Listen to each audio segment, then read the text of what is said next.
बहुत ही प्यारा गाना लेके आए हैं। मेरा मोबाइल गर्मी का सीजन है, गर्मी का गाना लेके आए हैं, ठीक है।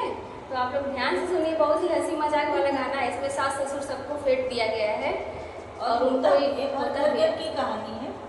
तो वही गाना लेके आए हैं। आप लोग गर्मी में आप सोचिए कि अगर कोई भी कुछ भी मांग देता है तो दिमाग खराब चेहरा को चोट के रह जाता है और दिमाग में गुस्सा भी आता है, क्योंकि गर्मी में जिसको बनाना है उसको गुस्सा आएगा कि नहीं आएगा।